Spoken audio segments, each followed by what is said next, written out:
அம்மா நாங்கள் வந்து இங்கே சீட் புக் பண்ணியிருக்கோம். இல்லை ஓ சீட்டா? அதுதான் நம்ம ஒருத்தவங்களுக்கு மட்டும் வேறு கம்பார்ட்மெண்ட்டில் போட்டோம்ல. இருங்க நான் பேசுகிறேன். எங்கள் எல்லாருமே நாங்கள் எங்கே போனாலும் எங்கள் குடும்பமே ஒன்றா ட்ராவல் பண்ணுவோம். இப்போ மட்டும் வந்து என்னென்னா சீட் வந்து ஒரே ஒருத்தவங்களுக்கு மட்டும் அடுத்த கம்பார்ட்மெண்ட் ஆயிடுச்சு. எங்கள் குடும்பம் சேர்ந்து இருக்க. நீ கொஞ்சம் மூவ் பண்ணிக்கிறீங்க அந்த கம்பார்ட்மெண்ட்டுக்கு. நான் முடியாதா? ஓ ஃப்ரெண்ட்ஸோட உட்காந்துருக்கியா? நீ உன் ஃப்ரெண்ட்ஸோட உட்கார்றது பெருசு இல்லை, குடும்பம் தான் பெருசு.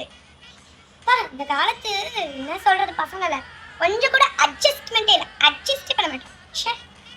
காருவோம் இங்கே ஏசி தான் உட்காந்துக்கிறேன். நீங்கள் போங்க அந்த பக்கத்து கம்பார்ட்மெண்ட்டே போங்க. எப்படி அட்ஜஸ்ட்மெண்ட்? தயவு செஞ்சு உங்கள் ஃபோனில் சவுண்ட்லாம் கேட்குமா, பாட்டுலாம் கேட்காதுங்க. 7 மணி ஆயிடுச்சு, நான் தூங்குற போகிற டைம். புரியுதா? பாட்டு கேட்காதுமா. யாரு? சொல்லு கோகிலா. ட்ரெயினில் இருக்கேன், கேட்குதா? கேட்கலையா? சொல்லு சொல்லு, என்னத்த சொல்ல. ட்ரெயினில் வந்தால் தான் தெரியுது இந்த காலத்து பசங்களோட லட்சணம்லாம். ஃப்ரெண்ட்ஸோட டூர் போகிறாங்க, ஒரு பெரியவங்க 80% கேட்டால் கூட யாரும் ஒன்றும் பண்ண மாட்டாங்க. ஆமாம் ஆமாம், என்னத்த சொல்கிறது, நம்ம பசங்க அப்படி இல்லை. அது வரைக்கும் சந்தோஷம்தான். வைக்கிறேன். நீ கொஞ்சம் போய் அப்பர் பர்த்தில் படுத்துக்கோ. ஏன்னா உனக்கு ஒரு மாதிரி இதெல்லாம் இருக்குமா, காலில் ப்ராப்ளமா?